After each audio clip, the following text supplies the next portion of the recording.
Just Joe McCall's course is hands down the best. My wife and I, we run our real estate investment company.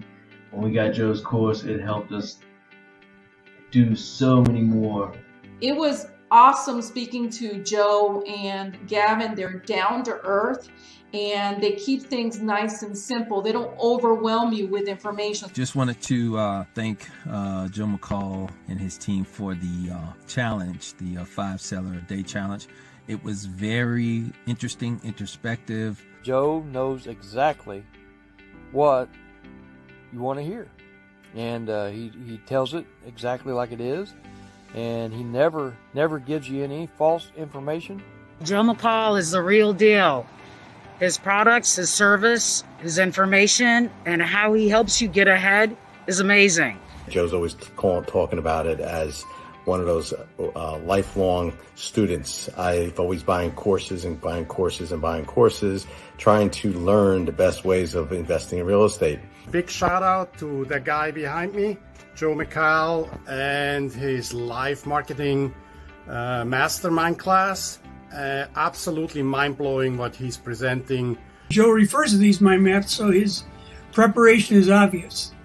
There are also audio-only and transcript copies of each session available. It's a great value for a small investment. I want to thank Joe McCall and the team.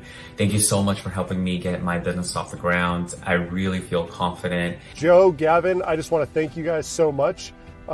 We just completed the course and we are well on our way. Things are moving really smoothly. We definitely recommend Joe's course, any of Joe's courses, to anybody thinking about it. Just go ahead and do it. You won't regret it.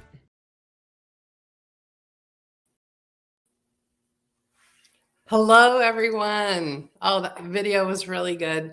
So this is day 5 of our 3-day challenge. This is the second bonus day, which it seems like every day the content is just getting better and better, and people are just getting so many like golden nuggets and aha moments. So I'm excited for today. I'm a little sad it's the last day of the challenge, that it ends here, unless you're a VIP member. If you signed up for VIP, then this is just the beginning. It's going to keep on going. We got 2 weeks of continuing to dive into what Joe and Gavin are going to do in their new markets, who's going to get the most leads. You get all the resources in the mind map if you're signed up for that VIP experience. That's newmarketvip.com. You can still sign up for it. There's also a 2-day, you get tickets to a 2-day virtual boot camp. It's also included in that VIP experience. So it's not too late. Check it out. I know we get a lot of great feedback about the content that people are giving. And I think Joe and Gavin are ready to jump on and start our bonus call. Hey. Can you? Guys. How we doing? Awesome. Can you guys hear me okay? Yeah. Nice. I am actually we're in Nashville at the Gaylord Opryland Hotel. It's an amazing hotel if you've ever been here before. My daughter has a gymnastics tournament, so we're just here for the day. Hope you guys are doing well, man. I'm excited. Hey, Gavin, I'm using the crisp microphone. Can you hear the background, or is it doing a pretty good job removing the background noise? It's doing a pretty good job. I can hear it sometimes coming in and out, but no, I can't hear anything now. You're good. Okay. Nice. Yeah. So what are we doing today, Gavin? Well, I guess we're going to do some Q&A, right? Yeah. Make sure that we're answering some questions. I think you've frozen. Dana, can you hear me? Yes. Yep. I can hear you. Yeah. Okay. Perfect. It might be on Joe's side. Can you over? Okay. Yes. RJ, I can. Yes. I think we'll just answer some questions, Joe, and make sure that, we tidy this up. I think it's been a great week. We've been live every single day on time as well. And we've had, it's been great. So I want to make sure. And when I say on time, we're normally on time, but sometimes with technical issues, we get delayed and we haven't. So it's been a successful week. And yeah, I think we should dive in doing that. And then remember, guys, if you haven't already, I think you should definitely get into the VIP challenge, because we're going to be going into a market on Monday. We're going to be starting these 9 videos leading up to the 2-day event. And then the 2-day event is where we're going to be really diving deep into what we're talking on them videos leading up to that. So hey, listen, guys. Sound. I think I can hear you guys. You sound good. Listen, if you have questions, we're going to be here answering your questions. Number 1. Number 2, if you've got a deal you need us to look at, give us the address of the property and we'll pull it up on Zillow and Redfin.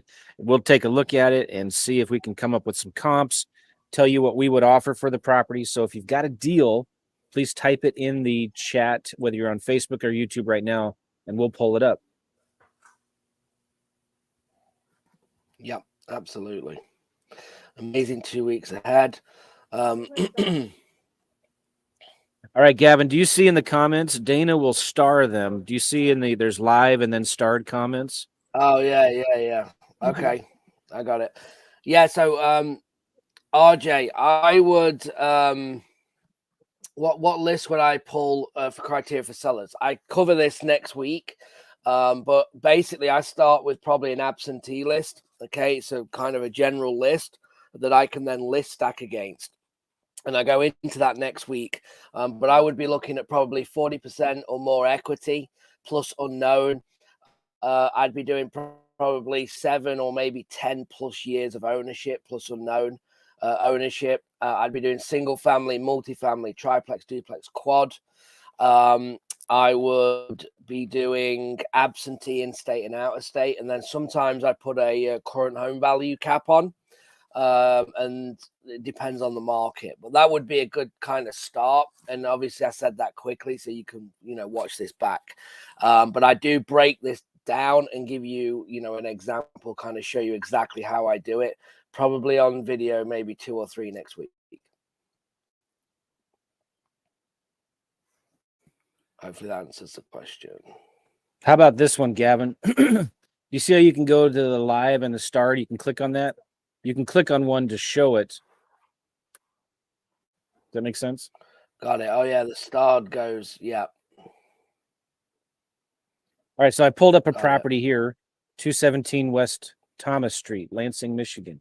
Maybe we can pull that property up. Oh, we got another one good in Tarpon Springs, Florida.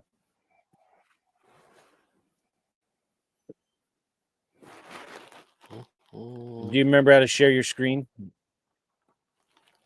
You want me? Am I pulling it up? Is that what you said? Yeah, please. Yes. Yeah. Okay, hold on. My bandwidth is not very good here. So we're going to pull up 217 West Thomas Street, Lansing, Michigan. We got 2 more addresses here as well we're going to look at. If you guys have questions, type them in the YouTube comments or the Facebook comments. Yeah, I'm just going to get rid of a few things here on my screen and then I'll go ahead and share. I'll answer this question right here real quick. The address again, Gavin, was, you see it there in the comments? 217, I got it. All right. Yeah. So I'll answer this question while you pull it up. Do you recommend having a website to sell vacant land? Yes, I do. You can get a good website on FreedomSoft if you get the Joe McCall Signature Edition. They have a land website for buyers, one for sellers. And then also, Carrot has really good land websites. So if you go to joelikescarrots.com, that's my affiliate link, joelikescarrots.com. And but it helps to have a website because you're going to get a lot of people that don't know you, have never heard of you before, and they don't know if they can trust you or are you a real person. And so having a website goes a long way in building a little bit of credibility. Just makes you look more professional. Although, having said that, I know guys who sell vacant land without even putting it on their websites. So if it's a good deal, you can sell anything. You don't have to have a website to do deals. You don't have to have a website to do vacant land. So don't forget that. Cool. So let's show Gavin's. We're talking about here, 217 West Thomas Street. There's we can see your screen, Gavin. So we're good. Okay, I'm going to mute perfect. myself So- because my audio is not good. Go ahead. Yeah, no, you're good. Yeah, so guys, so I normally pull this up in Zillow. So how I got here is I literally just put it in Google first and then clicked on the link. Then what happens is you'll see in the backdrop, it says DeWitt, Michigan here. I need to get this address, copy this address here now. I X out of it and I'm going to drop it back in. Oops. I'm going to drop it back in here like this. Now you'll see that the map behind is actually zoomed in with the property in the middle, and you can see the address, okay, behind right there. So when I X out of it, I know that I'm going to have that in the middle of the screen. Now, while I'm on here, this is kind of what I look at just as a quick glance, okay? So this is a 3-1. It's just over 1,000 square foot. So I take that into consideration. I have a quick scan of the Zest, just while it's here, and the rental Zest, but not really worried about that right now. Then what I do, I've lost my mouse. There we go. Okay. Then what I do is I scroll down here and I'm paying attention to this. So it's a 1924 build. Okay. So it's older, right? And also the lot size, okay, can come into effect. Also, what I would do is, well, let's go and have a look at the history of this. So it looks like it had it up for sale in 13. It didn't sell maybe in 17. The listing removed in 18. So whether this is not selling due to the condition, but I keep this in the back of my mind that it wasn't selling back in 18 for this price. Okay. So they're the kind of quick things that I would look at. Then what I would do is I would X out, and there's our property right here in the middle of the screen. Now, when you go onto Zillow, you always want to make sure that you reset your filters, reset the filters before you do anything. Because if you were looking at a $500,000 house before, then now, obviously, you know that might affect when we're looking at a low end market. So make sure you reset that. Then I come in here and I'm going to change this to houses.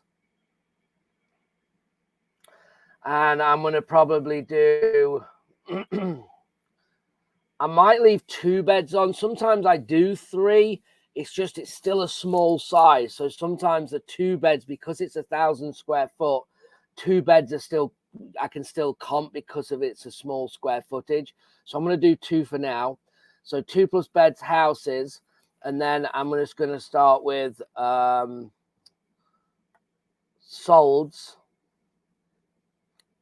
And then if I go to more, I'm going to go sold just in the last 90 days to start with. Okay. Right. Here we go. So we've actually had the neighbor's house. Look at this. We've had the neighbor's house sell. That's literally, it is a 2-1. Like I said, you're going to find them because of the square footage. That is 3 square foot smaller. So let's look at it for 63. So let's open this up. And here it is. So I don't know if this has got an upstairs. So, you know, sometimes you have to stay with that. You can't do a 2-story, but it's a good start. So we can kind of see the condition of this, right? And we can also see how was this sold. Did it look like it was listed? Awesome. Look at the build. Same year. Look at the lot size. Same. That's really good. It sold back in January for $63,000, and it looks like it was listed. So this was actually listed on the MLS. It looks like for 72, and it sold for 63. And this was the condition. So this is a really good comp right next door, even though it has got an upstairs. But with the size, I'm not too worried. Unless ours did have an upstairs. Let's have a look. No, it didn't. Okay, but you can see. Not far off the condition, is it? Probably theirs was in a little better condition because I can't see our kitchen here. So once I do that, I X back out. Now I could go, let's go out a little deeper. And I'm still on only 3 months. So there's a big road here. Now, this is what I need to watch for. This is kind of a main road, I would think. So crossing this major road could put me in a different area. So I have to keep that in mind from a virtual level. But I'm still going to check it out. This one's a 3-2 and it's bigger. Probably wouldn't take that in as 93. This one here is a little smaller as a 3-1.5, sold for 50, but it's also on a main road. So that's probably why it sold a little less. and then we could go this one smaller, this one smaller, smaller, and smaller. But these are all kind of good comps. So if I wanted to do more, what I could do is I'd go more, and I could go, all right, well, let's play with the square footage real quick. Mine is, I'm going to do under 1250 square foot, okay? And I'm going to do down to 750 square foot, okay? And I'm also going to do, because I still think it's good, let's go out 6 months and see what we've got. Now I know I'm within my square footage to look at this screen here. Again, this major crossroads, but I would be looking at these 72.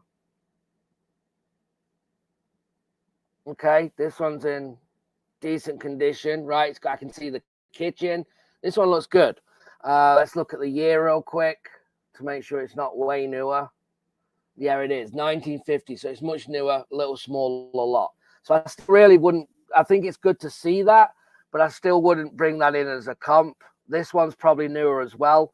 If it's a newer neighborhood, yeah, you can see straight away that this is a newer neighborhood. So we're going to be seeing these probably in the 50s.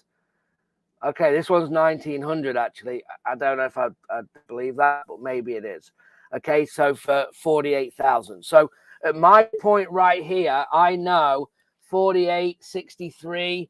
So I'm going to be making sure that this property here, I would be trying to get probably for about 50,000, 40,000, probably with a bit of work. That would be a quick offer. And all I've done there is gone, well, let's look at what's selling. And I normally like to take about 20,000 off to start that negotiation. And that is how I'd literally make this offer. And then just as a backup, I'd go to for sale. Okay. And I would then go and look at, is there anything listed? So we got one here for 120, but again, it's a 4-bed, 3-bath, but it's only just over 1,100 square feet, which is tiny. They're just ramming bedrooms in. But anyway, there's nothing else competitive to me that's selling. I could say I might have to get rid. Well, let's look at this one here. So there's one here, look, for 87. That's a 2-1. Sorry, it's just loading. 86,000 for sale. It's a 2-1, same size, near enough. And it's done up, right? Well, it's not done up, but new floors. Okay, kitchens are old, but this would be a good thing here. And how long has this been listed? Let's see. It's been on 16 days. Okay, so this would be a good area.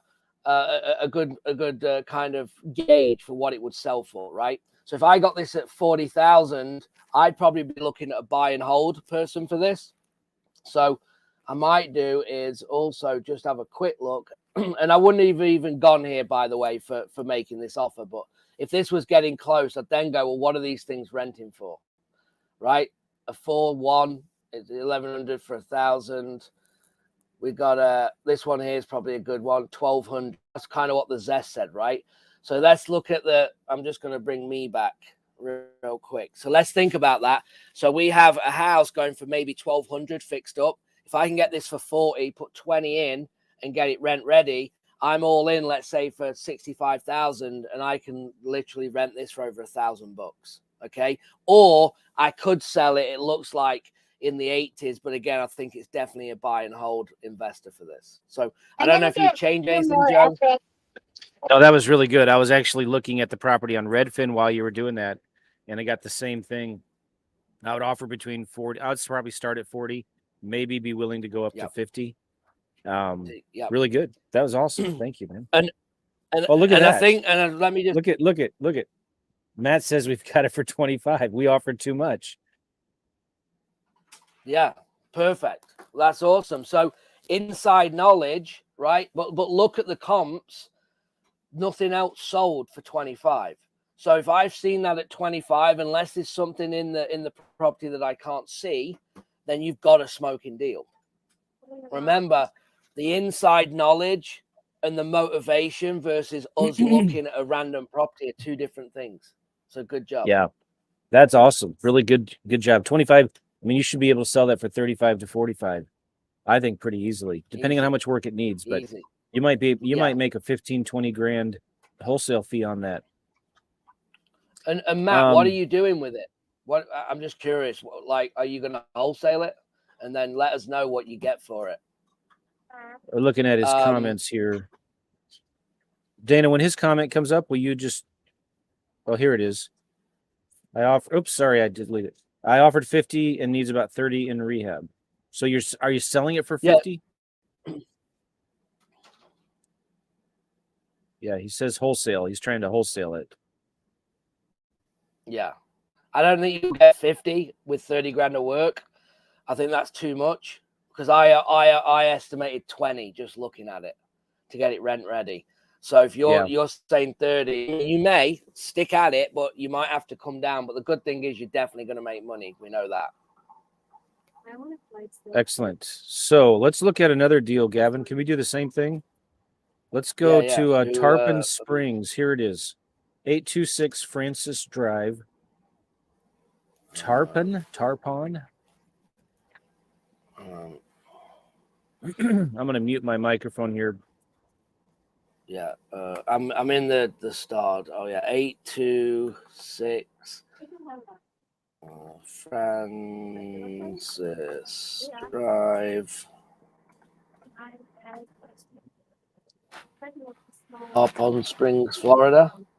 Yeah. Okay, let's share my screen here. So I'm going to show you guys. Oh, all right. So this is what I always do. I always put it in here first in Google, and then I go and find it on Zillow, which is here. Okay. Then I open it up. Now remember what I just said. When I get in here, there's a couple of things I got to do first. You see how it doesn't have my address at the back? So I'm going to take this, and I'm going to go and drop it in here. Now, as you've noticed, the last page that I was on was rentals, and look what I'm on right now, rentals. It's kept the same information. So remember, you got to go to more and reset your filters. Okay, and then I'm going to go solds. But before I do that, let's dive in and kind of have a quick analyze this real quick. So we come in, it's a 2-2. Again, small house, 739 square foot. Quick glance at the zest, not really too fussed about that right now. I'm then going to go down and look at the it built. Oh, so this is a mobile home. Okay, so we got to watch for that. But let's carry on looking. So 1971. And that makes sense why I don't have a square footage, because it is on a mobile home. So I guess these are probably all mobile homes. So that's kind of what I'd look at real quick. Now let me glance out and see what we've got here. So I've got solds on. I wonder if it's going to be listed as manufactured. Let's see. Nice. It is. So now you see I'm on manufactured. I didn't do houses because we're literally in. This could be a park. This could be a community, 55 and over. It could just be a random mobile home park, right?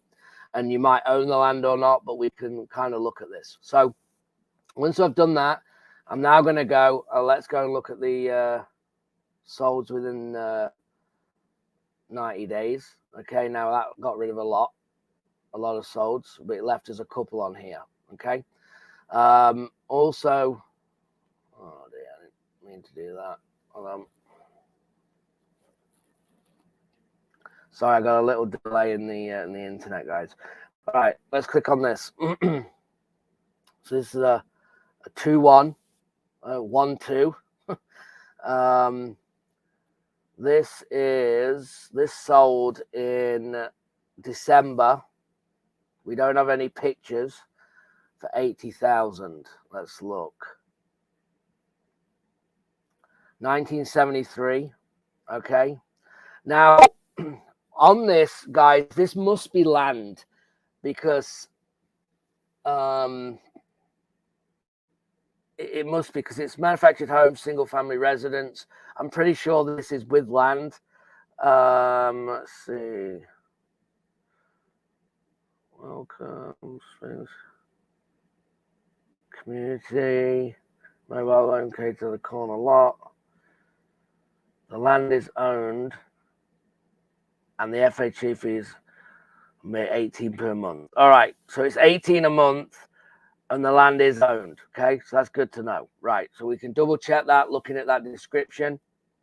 Okay, so when I come back out here, now if I forget, I go, oh, what are we doing again? There's still my property, look, in the search. So I go, let me just double check. So we're 2.2 at 739 square foot. And then again, I just want to check my year of this. 71. And I have 3 parking spaces, it looks like. Okay. And it's 18 months. So what was my the age of this one here? 80,000. I don't see the inside. 71, 73. It's the same year. I've only got, I had 3 spaces. They only have 1. So that one is a good comp. Now that's not enough. So I'm going to go, and I can't go to this one over here because this one's on the water, it looks like. So I'm not worried about that one. So let's go one more. I'm going to go 6 months. All right, cool. Now we got one at 80. We got a small 2-1 here at 104. And we got another one here, a little bigger, a 2-2 for 127. So let's look at this. So this one sold for 127 back in October. That was 1993. So this is a newer build, okay, newer than ours. But again, 127. So we have an 80, a 127, and a 104. This one here is 104. And this is kind of the last one that I'm going to look at. And I'm going to do one more thing before I give it. This one's newer as well. Okay. But I still think we could use that. I'm going to flick over to for sale quick. Oh, nice. Look at this one. So we also have one at 90,000 for sale, which is tiny. And it doesn't look in great shape from the outside, but we don't know. Let's see if there's any pictures. There isn't. So they're asking 90,000 for this. Okay. And it is same year, pretty much. One space. We have 3. Why that one's 47 a month and ours is 18, I don't know. But 90,000, okay? So we've got one for 90 for sale in our mobile home park. And then we have them other ones for solds for this. So I would now be thinking, okay, I'm going to go off the lowest here. So there's one asking for 90 in that condition that we could see from the outside. This one here at 80,000, okay? What I would do is on this, I remove myself. What I would do on this, guys, is I've got the numbers. I got a 90,000 for sale that's up in just one picture of it, okay? I have an 80, a 127, and a 104. I'll probably leave the 127 because it's a much newer unit. I'll take the 104 and the 80 to go off, okay? Then I'm going to go back and make my offer. So now, depending on the condition of ours, which we do have, let me jump back in because we have pictures of ours. So what do we think we need? The condition. I think it looks pretty nice, you know? So I don't know about you, Joe, but I'd be confident on, you know, this probably being sold. It depends if you're buying that. You'd have to look to see if you could rent these out. Are you allowed to rent these in this area and things like that? Because the HOA, and you probably can't do Airbnb, and there's probably things that are stopped. But I would be saying here that this looks like in decent shape. And I imagine that it's going to be in better shape than that one at 9,000. So I'd be trying to probably go in and get this on a soft pass offer for around probably 65. I'd be going in at 60, 65, and then going from there. I think someone would buy this. I think an investor, if you can rent it, would pay at least 90,000 for this based on the rent estimate, if that's correct. And I could say, well, let's see if anything's renting in the park. Well, Gavin, take a look at that property and look at the listing history of that property. of the one that's up for sale? The main property we're looking at, 826 Francis. Did I not do that? Let's see.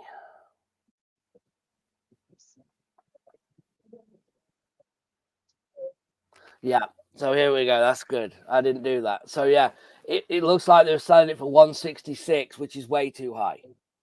There's nothing sold in that park in 6 months, so they're way too high, right? I think they could get probably over 100 for it. But now what you've got is, are you going to go and be able to get it? Again, I said a soft pass offer at 60, which would let Joe, just sorry, mute yourself real quick. I'm sorry. What you need to do is, the reason I said a soft pass offer, guys, and what is that? Let me just come back. What is a soft pass offer? So I'd say, hey Joe, I've been looking at the numbers. There's one that's sold down the street, for a lot less than you want. I mean, there's no way you're going to take like 65,000, is there? And then he's going to go, what? No, absolutely not. That's crazy. Well, yeah, I just wanted to see where you're at. I mean, how close can you get to that number, do you think? Now what I'm doing is I'm price anchoring, trying to get him down. Okay. So this house, and I should have looked at that, was 166. Okay.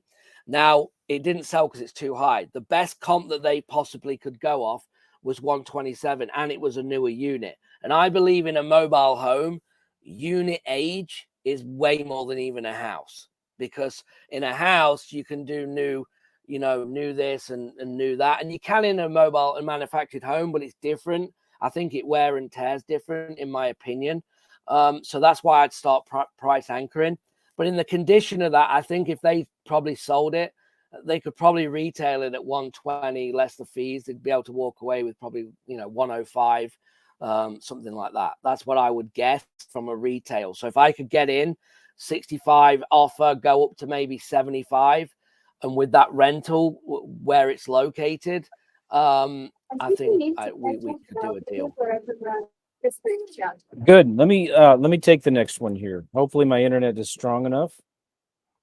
This is a house 3001 West Spruce Street in Tampa. I'm going to try to share my screen. Excuse me.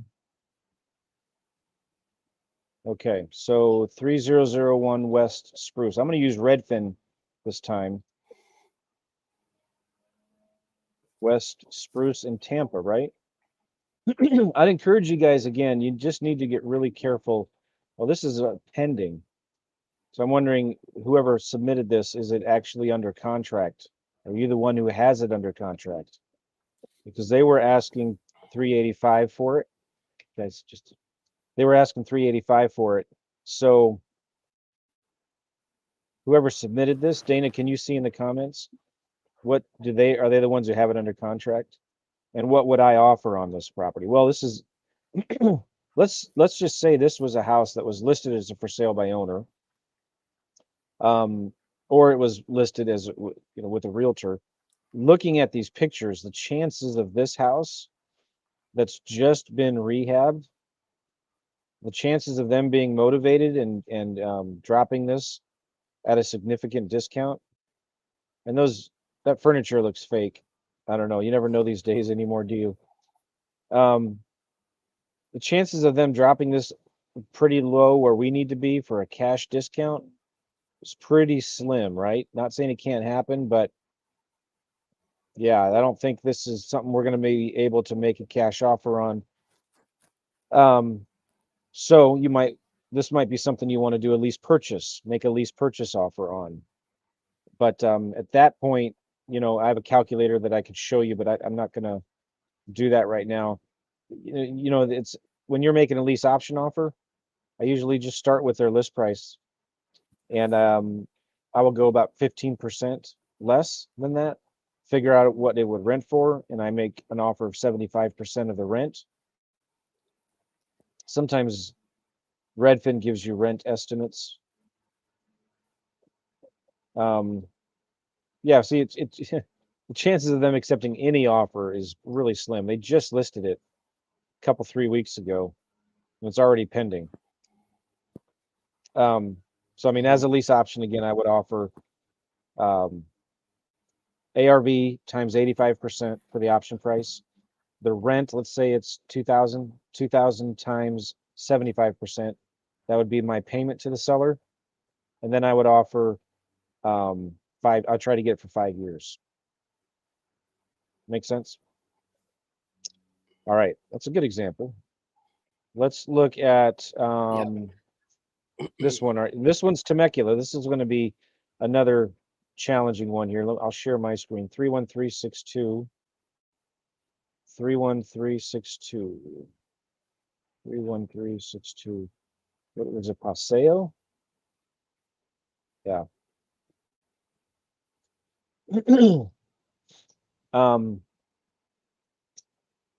Sometimes I like to look at these properties on Zillow because Zillow gives me a better listing price history.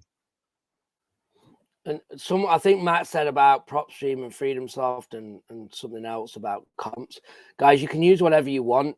The reason is with Zillow, in my opinion, Zillow and between Zillow and Redfin, they cover literally every market and they're never going away and everyone can use them. If we start going into another's paid software, then people think they have to get it to comp and you don't.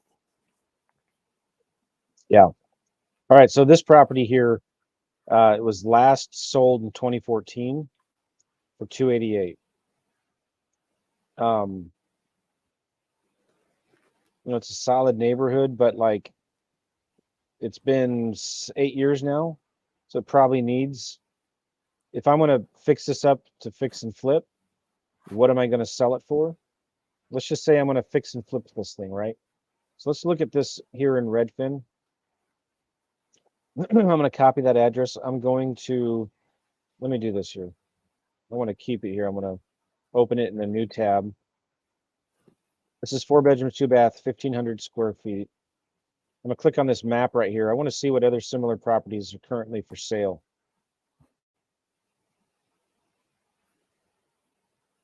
And move this, zoom out. All right, so again, it's 1,524 square feet. So let's set up some parameters here. We wanted a house. We want 3+ bedrooms. And for square feet, I'm going to do at least 1,300 square feet max. Let's do 1,800 square feet. Kind of in that price range or in that size range. There's one home for sale right now for $715. This one's a little bigger. And you can go into the details of when it was built. It was built in 1987. When was ours built?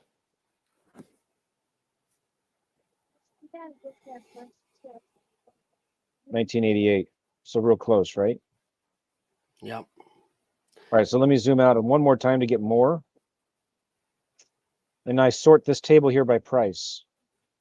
So this is your competition. This is what you got to be thinking of. Like if you're going to try to sell yours for 600 and this one is listed for 550, well, that's a problem, right? And this one doesn't need any work.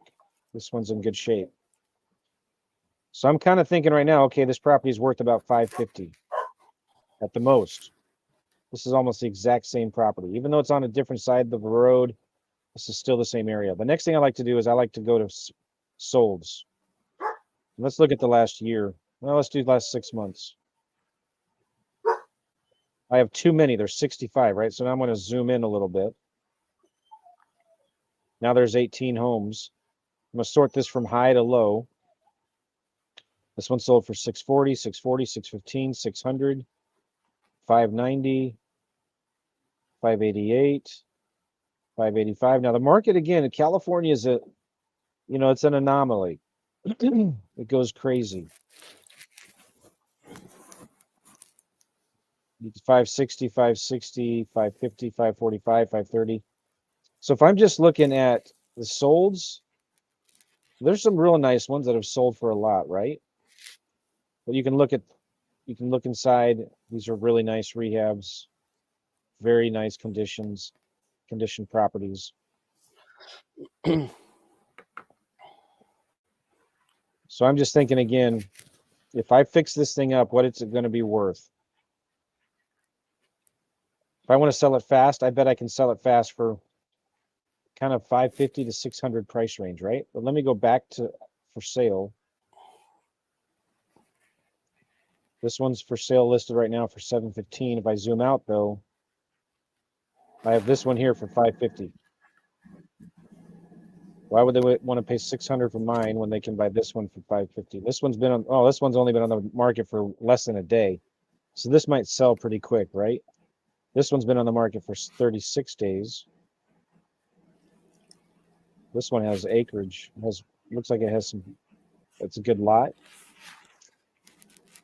So it's one of those things, you know, like this might be worth a couple calls to some realtors in that neighborhood, you know? If I'm seriously looking at making a serious offer on this, I'm going to talk to some realtors and see, okay, what would this property be worth, do you think? Redfin says it's 585. Zestimate says it's worth 579. You know, one thing you could do is you could go to PropStream, log in. You can still hear me and see me okay, Gavin? Yeah. You're good. Yep. While you're doing that, can I just say something to Matt real quick? Yeah. Matt, I wouldn't say that you need to discount. So you got it at 25. You're asking 50. You think there's 30 in. I think it's too much for that. But the thing is, don't frantically move it to 30 or whatever. Don't do that. Find out from the buyer. Get some buyer. If you're not getting any interest, then I'd probably take it to 40 first. And then get a buyer in and let the buyer make you an offer, or a couple of buyers make you the offer. Don't go too low, because then you got to try and get it back up again. That's how I do it, is get the number from the buyer. All right. So I said before, I thought I could sell it fixed up for between 550 and 600. The Redfin estimate is 585. Zillow estimate is 579. So I just did a simple, let's say I could sell it for 580. Okay. I'm going to take 580 times, you can't see my calculator, but I'm going to it's the Mayo formula. Normally it's ARV times 70% minus repairs minus your wholesale fee. But this is Temecula, California. It's a hot market. So I'm going to do 80%. Okay. So ARV of 580 times 80% minus repairs. How much is repairs? I mean, I have no idea, but I'm just going to go with 40 grand in repairs. I want to make a $15,000 wholesale fee. So I would offer 409. I'd offer $409,000. That's figuring in 20% equity, leaving it for the fix and flipper. $40,000 for repairs. Me making a $15,000 wholesale fee. I would offer $409,000. Crazy, maybe. I don't know. It's one of those things like sometimes you just don't know, and you can spend too much time over analyzing these deals because you just got to make an offer and see what the seller says, see what their ballpark is. You might find out that if they take your offer, maybe it's completely wrong. Well, then you can go back and adjust it and renegotiate. Go ahead, Gavin. Even on the ones that I did more than I normally would, because I'm trying to demonstrate the things you could do. But you can't dig too deep until you get the commitment. Once you have the commitment, then you can go and double check your work, go more closely, dive in a little more. But right now, you can't start. This is what happens with a lot of people, right? You get someone on the phone and they'd say, well, yeah, send me an offer. Then they spend 15, 30, 45 an hour making this offer just to get a no, right? And that's what you're dealing with, is that you need to make sure that you're going to get the yes if you're going to spend the time doing it. So that comes with the motivation. Zero motivation, like, oh yeah, whatever, it's going to sell, just make me an offer, whatever, go away. That takes me like under 3 minutes to make the offer. I literally just go Zest, 50 grand cash, boom, done. Like, move on. Because if there's no motivation there anyway, why am I looking into something when they're not motivated? It doesn't make any sense, okay? The other thing that you should never do, just while I'm on this, because I know you all do it, is if you get a lead come in from a cold caller, right, or from a postcard that you missed or whatever, don't go and analyze the deal before you speak to the seller, okay? Get on the phone, ask the questions. Don't go and look and get all prepared. And then they come on and go, oh, I'm not selling, or I'm not doing this. And you just wait, or they don't even answer. That's the best thing. They don't even answer. And then you go and do it the next one. And then you go, well, I've been here an hour. I've looked at 3, 4, 5 properties and I've haven't even had a conversation. You got to get them on the phone, call, get information, then look up the comp second. Yeah, and it's really good. The reason why we're showing you Zillow and Redfin, guys, is we want you to get familiar with how to use Zillow and Redfin while you're on the phone with the seller. Let me show my screen again here, because when I'm talking to the seller, boom, if I do this, okay. When I'm talking to the seller, that house is in the center of this map, right? Right now I'm looking at actives. And I could ask the seller, he says it's worth 600.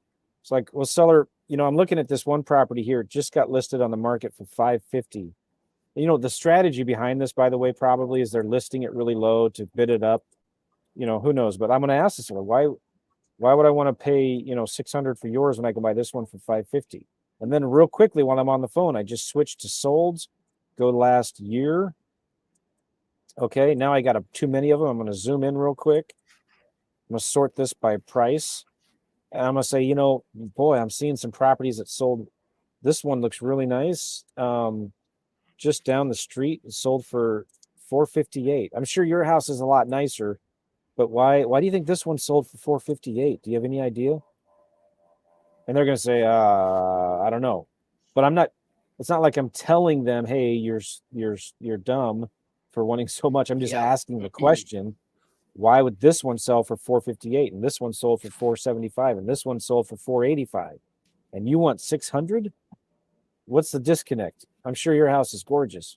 Like, is this neighborhood a whole bunch nicer than that neighborhood, just, you know, half a mile away? Yeah. So it's about like just asking questions, because if the seller's not motivated, you cannot do deals with unmotivated sellers. Right? You can only do deals with sellers that need to sell now, not in the future. That's why we always suggest, hey, maybe you should just list it with an agent. If you really want the highest price, you got to list it with a realtor. So what's most important to you, selling it fast or selling it for the highest price possible? If they're stuck on that price, but they're motivated, but they go down, then you can offer maybe a lease purchase or something like that. Right? Yeah. And then the other thing is as well, now when you've led in with this cash soft pass offer, then you can transition in to creative finance. That's how you transition into the lease option. Now, Matt's deal wouldn't be a lease option because it's too the condition and the amount is too small, right? We're talking about picking it up for 40 grand. You're not going to do a lease option. Now, maybe if it's free and clear, you could do an owner finance.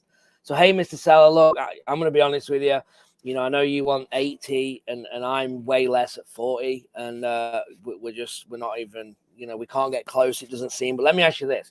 What if we could meet somewhere in the middle and maybe I make some payments every month to you and then, you know, give you a lump sum in, you know, let's say 5-10 years? That probably wouldn't work, would it? So you can do it kind of that way. And that's how you will add into the creative finance. Yeah, really good. All right, so let's look at one more, and then we're going to wrap it up for the day. What do you say? Yeah. This is we've gone from Florida to California. Does anyone have any other questions, Dana, that we're missing? Just general. I just want to make sure we don't miss anything. Carry on, Joe. I'm sorry. Well, let's do this one real fast, and then we'll stop looking at houses, and we will answer some generic questions, some general questions. But I wanted to go to a cheaper property in a cheaper town. Like Arkansas. Little Rock, Arkansas is a great market. I love Little Rock. And I'm going to share my screen again here. This is a property that's going to be a rental, right? This is the Redfin says 98 grand. I mean, maybe this is a fix and flip. Sometimes you have to know that, you know, like, is this going to be a property that a landlord's going to buy? Or is this a property that somebody's going to fix and flip and sell on the retail market? So it was built in 1960. It's in downtown Little Rock. You know, I don't know this area well enough to know if this is a good fix and flip neighborhood, but generally speaking, these are either fix and flip neighborhoods or buy and hold rental neighborhoods, right? And my guess, just looking at the map here, being close to downtown Little Rock, maybe it's a little lower end. Maybe this is a good buy and hold rental neighborhood. I'm going to go look at the This- street view map. Yeah. Yeah, see, look what it's It next to right sold here. in March last year for 34,000. So that tells me it was a landlord probably, right? And this is a nice house here, so maybe this is one of those areas that's being regentrified. But I'm a little nervous about this neighbor right here. And sometimes you just got to know what's going on in the neighborhood. Maybe this is again a regentrified area. Because there is some newer homes nearby. I'll scroll back down this way. Yeah, these are some nicer, newer homes, right? Very interesting.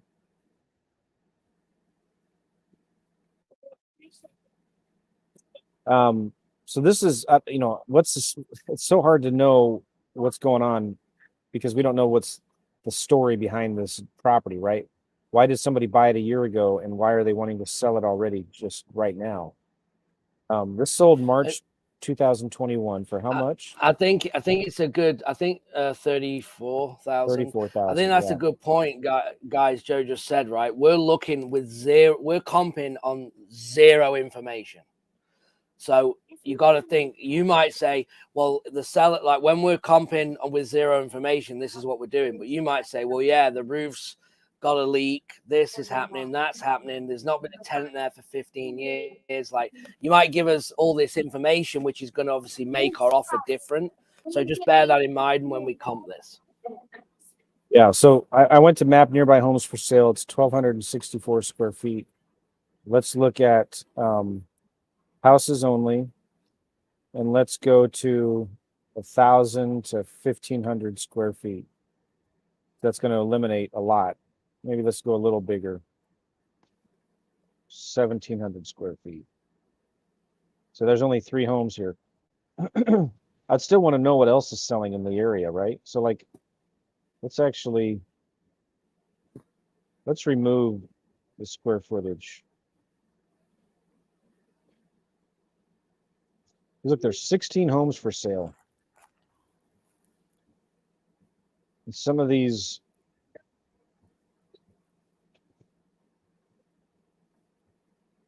some of these are huge. 4,100 square feet. A lot of different home varieties. This is just telling me again what's for sale. Let me zoom in one more time because that house is in the center of that map. Here's a house down the street that's for sale for 130.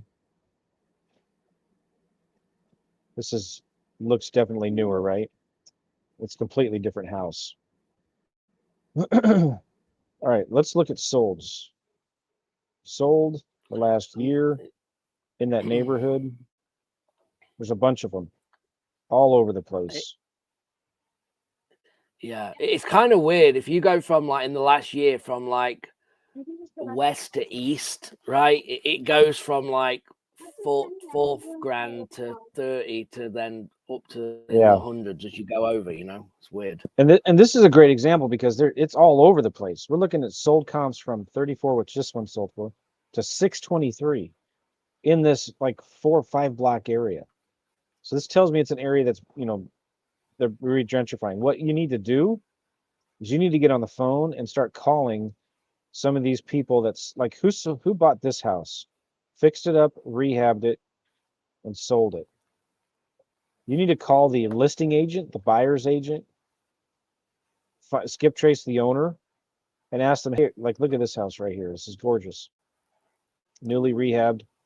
Ask them, hey, are you looking for another property in the area to fix up? And ask them what they would pay for it. See, they sold this one for 274, 500. Let's just say it's worth 275. Okay, I'm gonna go to my calculator. 275 times 0.7 for repairs. That's a full gut rehab. I'm gonna say 60 grand minus 60 minus a $10,000 wholesale fee. I'm gonna be around ballpark 122, 500 ballpark. And let's say I get it under contract for 122, 500. Okay.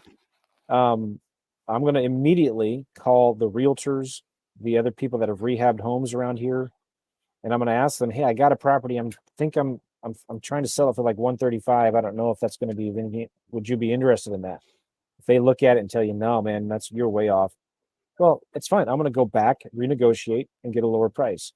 So sometimes you just got to get it under contract at the lowest price that you can. Get it under contract at the lowest price you can, and then put it out on the street and see if you get any interest. The market will tell you how much the property is worth. It doesn't matter what we think it's worth. The market will tell you. And on this particular one here, this Little Rock, when I know that the seller bought it in March last year, that is my angle. So, hey, Jim, it looks like, I'm just looking here. Oh, it looks like you just bought it last year for 34,000. Is that right?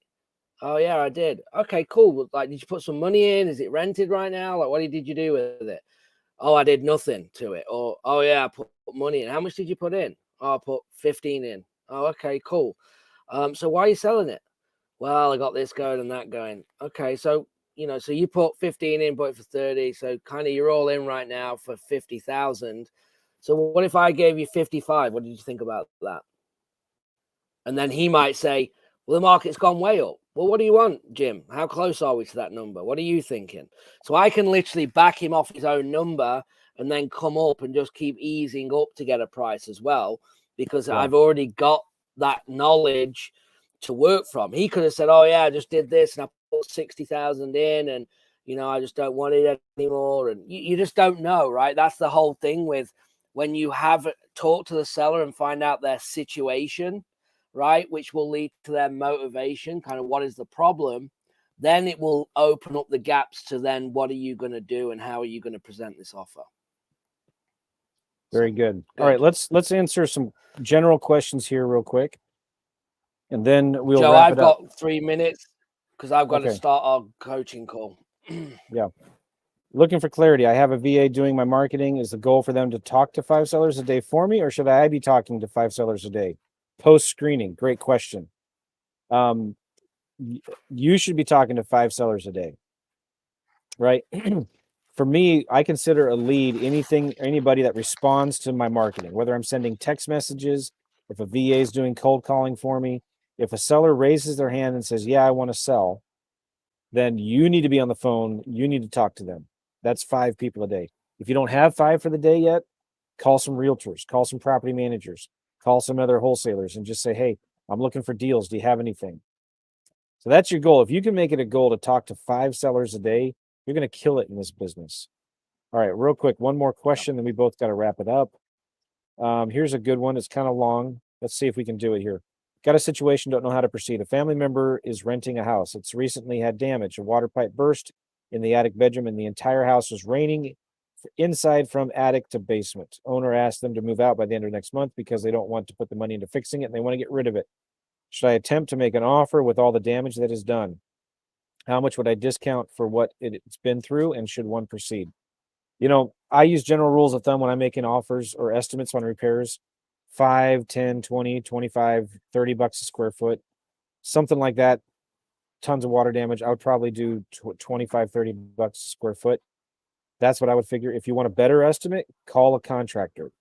They'll come, they'll give you free estimates, even offer to pay them for their time if you want, but you'll get a real good estimate, an idea what the repairs will be by getting an estimate from a contractor. But start off, I would do 25, 30 bucks a square foot, maybe even more depending on the damage, $35 a square foot. And I would go from there. Cool. Hey, thank you everybody. We're going to wrap this up. Appreciate you all.